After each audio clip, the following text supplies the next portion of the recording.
Oh, yeah. See, we plan ahead. That way we don't do anything right now. Earl, explain it to me.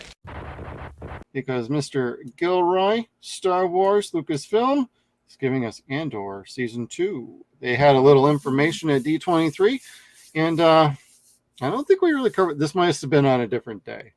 But Diego Luna talked about the show. It's gearing up for Season 2 coming out, and I liked Andor. I know a lot of people found it boring, and Season 1 does have some pacing issues, and it's not exactly perfect, but I enjoyed the hell out of it myself. You just got to get through like the first well, I would say first 4 or 5 episodes, and I know that's like, hey, that's No, half the there's show. 6. No, it's like eight or 9 episodes. But I enjoyed it, and Tony Gilroy did a pretty good job. This is the best that we've gotten out of Disney Star Wars, in my opinion. And Alan Tudyk is one of the droids in this one. Because if you didn't know that, Kevin, yes, he is. I will watch it then. And it was 12 episode. So it was 12 episodes the first season. Okay, well, never mind. I didn't tell you to watch half the show. But and now we're getting pretty close to Season 2, and I'm trying to find where he was talking about. And we're gearing up to tie right into Rogue One. And the construction of this one is basically every 3 to 4 episodes, it skips a year. So we're getting self-contained stories for 3 to 4 episode chunks. And then that's supposed to bring you directly up to what happens in the movie Rogue One, which is my favorite Disney Star Wars movie. And I know a lot of people don't like it. I like it. It's not Star Wars, Jeff. Yes, I know it's not Star Wars, but it worked for me. I know that's a me thing, but they're going to be jumping around more planets. We're going to get some more stories, and I'm pretty excited for this. But Chad, have you watched Andor at all, or not really? I only got Disney Plus recently, so I'm still playing catch up on a lot of the Disney Star Wars content. Yeah. I mean, I'm still trying to work my way through The Mandalorian. If I may be so bold, the Be bold, Kevin. The Lego Holiday Special is fucking delightful. The Lego Holiday Special. All of the Lego Star Wars is amazing. Far better than any of the new movies. I've not played any of those, so I should probably look into that. Isn't there a collection out there for these? Yeah. For that, though? Okay. There's 2. There's the original games, and then they just did the Skywalker saga, which is new levels of all 9 movies. And that's a big game, really big game. My daughter's into that one. I beat the regular levels, but didn't get the platinum on it yet. Okay.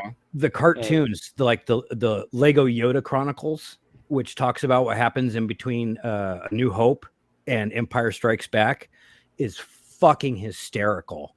Like they have jokes telling stories of Obi-Wan and Yoda, like, oh, only one person can help us now, and here comes Qui-Gon's ghost. Hey guys, it's me. Oh, geez. And they're like trying not to notice him. It's really delightful. All the Legos cartoons are really fun. Okay. I'll have to check those out then. Yeah, I should probably check some of that out too. Because I really did enjoy the original trilogy Lego Star Wars games. Those were just a lot of fun. Yes, those were fun. Those were the Lego Indiana Jones. Those were good too. Mm-hmm. Around Lego Batman 2, they started giving them voices, and Lego Batman 2 was not that good.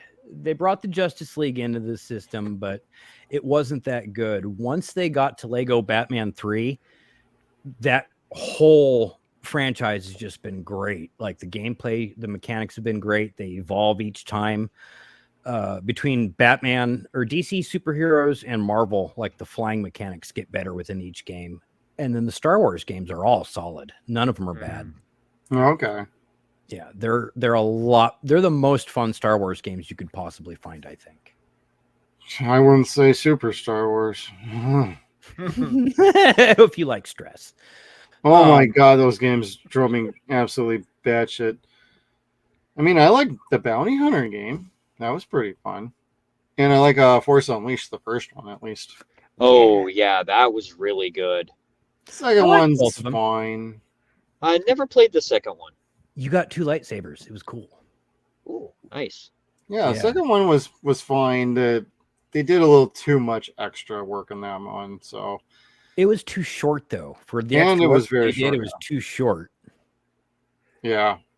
I mean, cool scenes and stuff, but like I don't know what happened, but they tweaked the combat too much for me, and they added too much extra shit that wasn't necessary, as far as like some gameplay mechanics, especially with using the Force and like a skill tree. Like what they had in the first game was fine.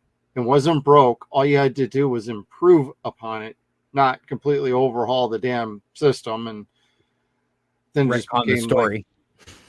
yeah, that too. But that first one's pretty rad, so I get a kick out of that one. And My favorite level is when you're going through Cloud City and you Yeah. can actually throw people into the carbonite dust and freeze them. Yes. You can hear them That was like my scream. favorite part of the game. That was awesome. Yep. You could hear the little dudes scream when you did it too. I like pulling down the Star Destroyers. I That know was that's fun too. totally nuts, but that was like crazy. Yeah. Then you had the TIE fighters fucking coming at you. You had to deflect them. Yeah, that would have been fun to see them adapt that kind of storyline. Oh yeah. I'm surprised that they never did, because that was a decent story. Well, a lot of stuff got like decanonized. Hey, no, that's not legit no more. We're just gonna cherry pick from it like 10 years down the road and do our own thing with it. Star Killer's not cute. Get us Ashoka. Yeah, make it cute. Star Killer's a great goddamn name. Oh, it is. Yeah, but then they gave that name to Star Killer Station in Force Awakens. So basically, you had a whole planet that's a fucking Death Star.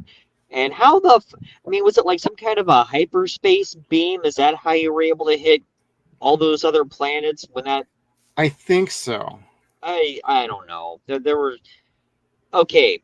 Using the phrase logical inconsistency with a Star Wars movie, I know is just like saying water is wet, but that was a logical inconsistency in a Star Wars movie. It did not make a lot of sense. I mean, with that particular movie of the sequel trilogy, that's the one I enjoyed the most, mainly because it did hit a lot of the nostalgic beats.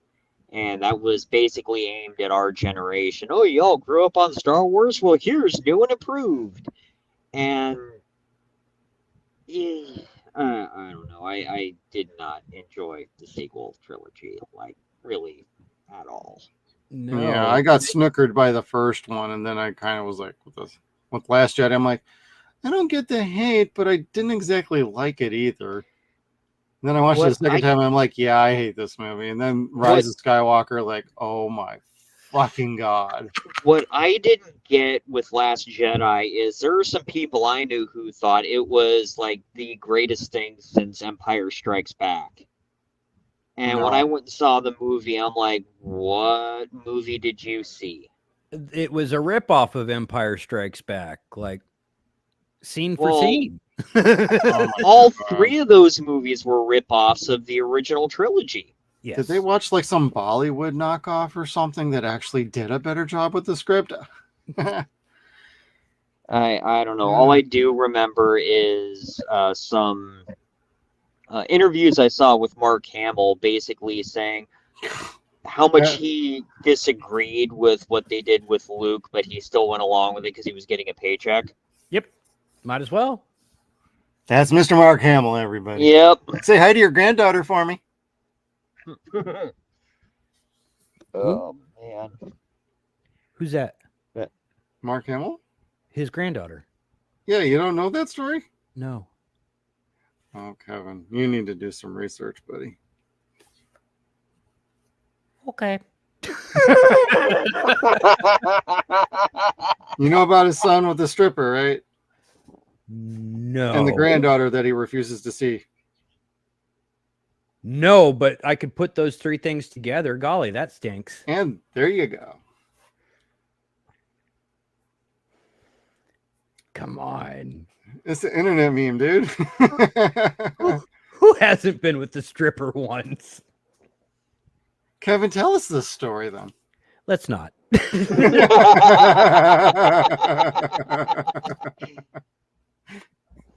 I'm not sure which one you want to talk about. Oh, so it was more than one. Yes. Gotcha. Now, if I ask you the question, how many is it going to be? The clerk's answer? No. Good. No. I feel like that's where all your money went. No. But I had a friend that I told him, like, should I just like start issuing your paycheck out to the Club 215? Or That's funny. Oh, well. I was a wild child. Well, speaking of stripping and cashing out, guys got any other headlines you want to talk about, or are you ready to say goodbye to everybody? Let's talk about the stripping headline next week when we know more about it, what really happened.